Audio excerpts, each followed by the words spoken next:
지금 나이키 신발 가지고 있는 거 전부 다 파세요 라는 말이 있을 정도로 나이키가 위기에 처했습니다. 스포츠 브랜드의 대목으로 꼽히는 올림픽이 열리면 매출과 주가가 오르는 게 일반적인데 왜 나이키만 위기라는 말이 나오고 있을까요? 이번 파리 올림픽을 보면서 우리나라 선수들도 응원을 했지만 신발들을 유심히 지켜봤습니다. 예전에는 나이키가 많이 보였다면 요즘은 정말 다양한 브랜드들이 보이기 시작을 했거든요. 한 가지 예를 들어볼게요. 기능성 끝판왕 스포츠라고 불리는 마라톤 신발을 먼저 보겠습니다. 이번 파리 올림픽 마라톤 1등 훌라 선수와 3등 케냐 선수는 아디다스 에보 1을 신고 있었고요. 2등 벨기에 선수는 아식스 메타스피드, 최근 아식스 카보나라고 할 수 있죠. 이처럼 마라톤 메달권에서는 나이키가 과학 기술력이 한 발 물러선 모습이 보이기 시작을 했다는 거죠. 그리고 마라톤의 영웅이라고 불리는 킵초게 형님께서는 나이키 제품을 신었는데 30km 지점에서 마무리를 했습니다. 완주하지 못하셨다는 거죠. 너무나 아쉽지만 우리에게는 영원한 챔피언입니다. 근데 이게 얼마나 큰일이냐면 2019년 세계 육상 선수권 금메달 리스트 중에서 나이키 신는 사람이 무려 17명이 있었어요. 하지만 2023년에는 나이키가 10명, 타 브랜드가 12명이 될 정도로 점점 타 브랜드의 기능성으로 나이키가 밀리고 있다는 말이 들리기 시작을 했다는 거죠. 올해에는 더 줄어들 걸로 예상을 하고 있습니다. 1980년도부터 독주를 하고 있던 나이키에게 도대체 무슨 일이 벌어지고 있는 걸까요? 나이키가 사실 전 세계 신발 시장 43%나 소유를 하고 있었는데 현재는 20%대로 추락을 하고 있습니다. 대신발장 비중만 보더라도 많이 줄어들었어요. 몇 년 전까지만 하더라도 대신발장 50% 이상이 나이키가 차지를 하고 있었는데 최근에는 나이키 신발 산 게 하나도 없습니다. 정확히 말씀드리면 살 신발이 없어요. 신발장을 보면서 나이키 말고 변화를 주고 싶다는 생각을 항상 하고 있습니다. 제가 가지고 있던 조던 정크를 최근 플리마켓에 처분을 했을 정도로 나이키에 대한 매력이 떨어지고 있다는 생각을 하고 있어요. 그리고 우리나라뿐만 아니라 해외 나이키 추천 영상만 보더라도 요즘 누가 나이키 사냐라는 말이 나올 정도로 이야기가 많습니다. 도대체 나이키 이미지가 왜 떨어졌는지 나이키가 행한 실수들에 대해서 원인과 분석을 해보도록 할게요. 첫 번째, 최근 나이키는 평균 할인율이 44%가 될 정도로 정가로 사기에는 메리트가 없다는 의견이 많아지고 있습니다. 브랜드의 가치가 떨어지고 있다는 거죠. 이게 얼마나 큰 거냐면 타 브랜드는 20% 이하 할인율을 유지하고 있거든요. 예를 들어서 아식스, 온너니, 호카, 아디다스처럼요. 그에 비해서 나이키는 할인율이 높아야만 구입을 하고 있다는 말이 브랜드의 이미지가 떨어졌다는 말이죠. 브랜드 이미지가 떨어진 이유 중 하나가 2년 전만 하더라도 덩크, 조던, 포스류들은 리셀 프리미엄이 붙어서 구입을 했어야만 했어요. 하지만 최근 몇 년 사이에 물량이 몇 배가 풀리면서 정가에 구입을 할 수 있게 되었고요. 브랜드 자체의 희소성과 가치가 같이 떨어지면서 다른 제품들에도 영향을 준 것 같습니다. 과거의 영광을 이끈 모델들을 재탕을 하면서 대량 생산을 시작을 했고요. 그러면서 나이키의 희소성이 떨어지기 시작을 했습니다. 나만 신는 신발이었는데 이제는 모두가 신는 신발이 되어버렸다는 거죠. 기존의 브랜드의 가치를 돈으로 바꾼 게 크게 실수를 했던 것 같습니다. 두 번째, 나이키 혁신이 사라졌습니다. 플라이니트 이후로 나이키는 혁신이 부재인 상태입니다. 기존 제품들을 컬러만 바꾸거나 소재만 바꿔서 출시하는 경우가 많아지고 있어요. 그 핑계 중 하나가 요즘 트렌드가 레트로인데 레트로라는 명분으로 신제품 혁신이 부재가 큰 이유라고 말을 하고 있다는 거죠. 예전에는 나이키가 디자인이나 성능이 타 브랜드에 비해 월등히 높았어요. 하지만 요즘 올림픽 메달권 선수들만 보더라도 나이키 신는 선수들이 현저히 줄어든 만큼 성능도 특별하지 않아지고 있고요. 솔직히 말하자면 나이키 최상위 모델 러닝화 알파플라이 3를 제외하고 입문용, 중급용으로 살만한 신발이 마땅히 없습니다. 이 페가수스, 스트럭처 줌플라이, 보메로가 있다고는 하지만 정가 대비 메리트가 없다는 이야기도 굉장히 많죠. 오히려 입문용, 중급용으로 아디다스, 서코니, 아식스, 호카, 온너니 제품들이 선택을 받고 있습니다. 그리고 농구화도 경쟁사인 아디다스에 비해 디자인이나 신선함이 떨어지고 있고요. 그나마 제일 고성능 농구화인 코비 시리즈도 물량이 적어서 리셀이 붙고요. 구입하기 힘들어 소비자분들이 화가 나고 있어 나이키 안티팬이 되고 있는 이유이기도 하죠. 나이키의 전략과 혁신적인 제품 부재가 큰 이유 중 하나라고 생각을 합니다. 세 번째는 품질 이슈. 요즘 나이키는 스포츠 브랜드가 아니라 패션 브랜드라는 인식이 너무나 강해졌습니다. 그 이유는 기능보단 로고, 디자인에 치중을 하는 모습을 많이 보여주고 있기 때문이죠. 한간에서는 원가 절감을 위해서 품질이 내려갔다는 이야기가 많이 들리고 있고요. 오히려 20년 전 신발이 훨씬 좋았다라는 이야기가 있을 정도로 신발 매니아들 사이에서 의견이 오가고 있습니다. 그리고 유명하게 알려진 일화가 있는데요. 자이언 윌리엄슨이 대학 농구 경기에서 나이키가 특별 제작해준 나이키 신발을 신었는데 찢어져서 부상을 당했고요. 그때 내구성 품질 문제가 커진 게 지금 내구성에 큰 화제가 된 첫 번째 이슈이기도 하죠. 뿐만 아니라 한국에서 사이즈 이슈가 항상 있는데 개선이 없습니다.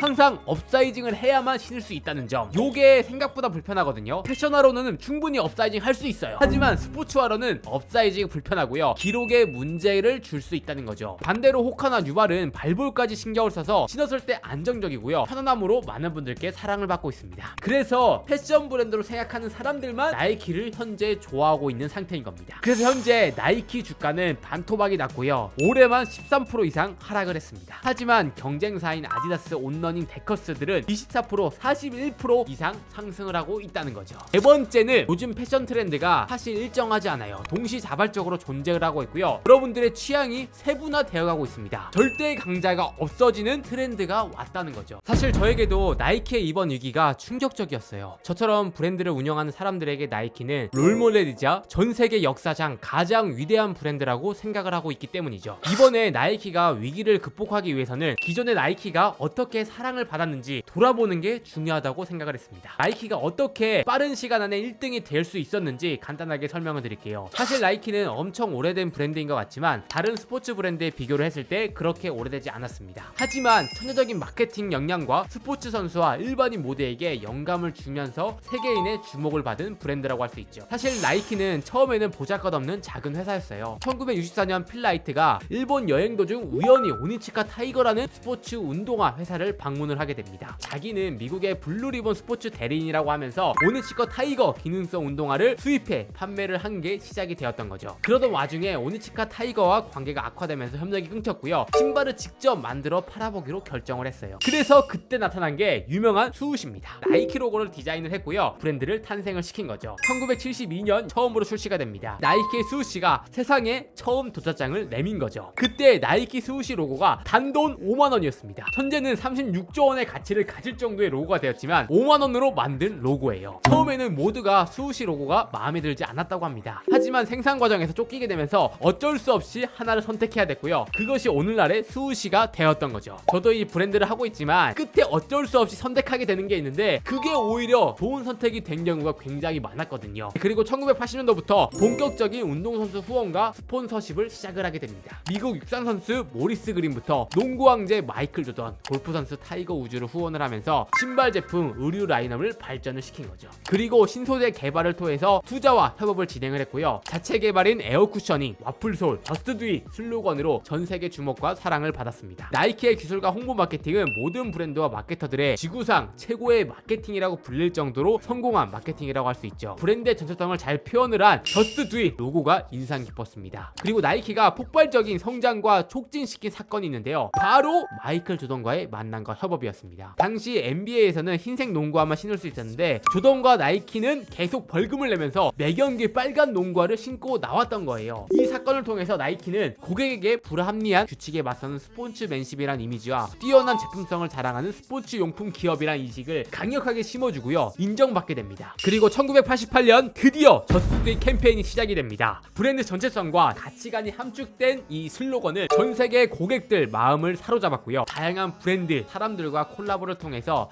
디자인적으로도 이미지를 제대로 보여주기 시작을 했다는 거죠. 나이키 광고를 보시면 제품을 설명한다는 느낌이라기보단 나이키의 로고와 누가 신는지, 열정이 얼마나인지, 기능성을 보여주는 광고를 많이 하는 게 특징입니다. 그리고 실제로도 나이키는 스포츠 과학기술과 함께 발전을 했습니다. 한 가지 예를 들면 2019년 케냐의 마라톤 선수 킵초게는 비공식 기록이지만 인간의 한계를 가르는 기준이 2시간 완주의 벽을 깨고 한계를 뛰어넘는데 성공을 합니다. 그 비밀은 나이키 슈즈에 있었거든요. 기능성 장비와 체계적인 훈련 시스템으로 인간의 한계에 근접할 수 있게 만들었습니다. 이처럼 끊임없는 혁신으로 운동선수를 지원을 하면서 성장을 한 게 지금의 나이키를 만들었다는 거죠. 그뿐만 아니라 1977년 나사의 엔지니어였던 마리온 프랭클린 루디는 운동화 밑창에 에어 쿠션을 넣어 충격을 완화하는 대담한 아이디어를 선보였고요. 상상력을 자극했고 운동선수에게 영감을 선사해 지금의 에어라는 작품이 탄생을 했습니다. 나이키는 이 에어를 40년 가까운 시간 동안 다양한 카테고리에 사용을 해왔고요. 로고로만 성장을 한 게 아니라 이런 다양한 문화를 아우르는 시대의 아이콘이 됐기 때문에 지금의 나이키가 되었다는 거죠. 사실 나이키는 혁신의 아이콘이라고 알려졌지만 정확히 말하자면 위기 극복의 아이콘이기도 합니다. 1980년대 리복에게 1위를 빼앗긴 순간에도 에어조던으로 날아올랐고요. 카니의 이지 시리즈의 아디다스에 밀릴 때에도 버질 아볼로와 콜라보를 통해서 위기를 극복했어요. 가장 위태로운 순간에 빛을 발한다는 거죠. 그래서 이번 나이키의 위기를 어떻게 극복할지 저는 너무나 궁금합니다. 나이키가 사랑받았던 이유에서 찾는다면 충분히 극복할 수 있다고 생각이 들고요. 해낼 수 있는 여력이 있는 회사라고도 생각을 합니다. 저도 사실 지금 당장 나이키가 콜라보를 요청을 한다면 뼈를 갈아서라도 할 생각이에요. 하지만 이 나이키의 찐팬으로서 나이키가 또 다른 모습을 보여줘야 한다는 게 팬이자 소비자로서 바람이기도 합니다. 망할 거라고 생각하지는 않아요. 하지만 예전의 위상을 찾으려면 초심으로 돌아가서 제품 개발과 스포츠 정신을 다시 한번 일깨워 주었으면 좋겠습니다. 여러분들이 오늘 영상을 들으시고 다른 의견이 있으시다면 댓글 남겨주시고요. 재밌거나 유익하셨다면 좋아요 한번 부탁드리겠습니다.